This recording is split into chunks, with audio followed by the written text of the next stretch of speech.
Hey gang, hey Big Ed back here again. So for episode 5, I want to talk about horn charts, or if you will, horn parts.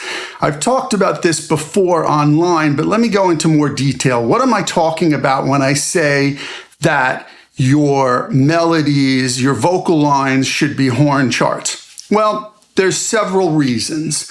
The first is that for centuries, horn players and woodwind players, for that matter, have been trying to mimic vocalists and vice versa.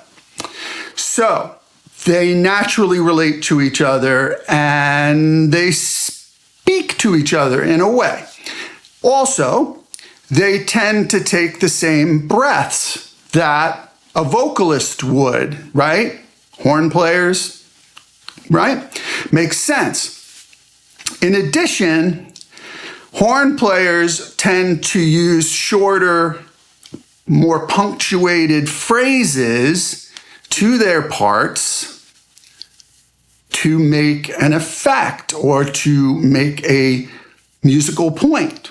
And this translates well to vocals and melodic parts. So it's very important that if you want to come across in a commercial sense, that you keep your phrases short, you keep them punchy, you don't have them too drawn out, don't hold the lines too long, and leave plenty of room and breaths for the vocalist.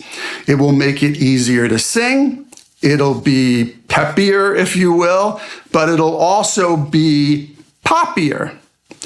Many of the great songs throughout history share this same characteristic. Doesn't matter what genre, what group, what artist, you can go through them all. And I'll use one example of that. The great Dion, the legendary singer, artist Dion told me, is when Lieber and Stoller were writing Ruby Baby, they were actually listening to the horn players warm up at the Apollo Theater, and they heard them going ba-da-da-da-da-da, ba-da-da, which soon became, I got a gal and a ruby is her name.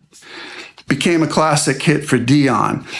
And many of those songs and songs from the 50s, 60s, 70s, 80s, and onward share the same characteristics. So when I talk about horn charts and making your melodies sound like horn charts, it's for two reasons. It's to make them punctuated, it's to make them punchy, it's to make them soaring, which we will get to more in later episodes, and to make them singable because you have to take breaths, of course, and no singer is going to want to cover your song if they can't sing it.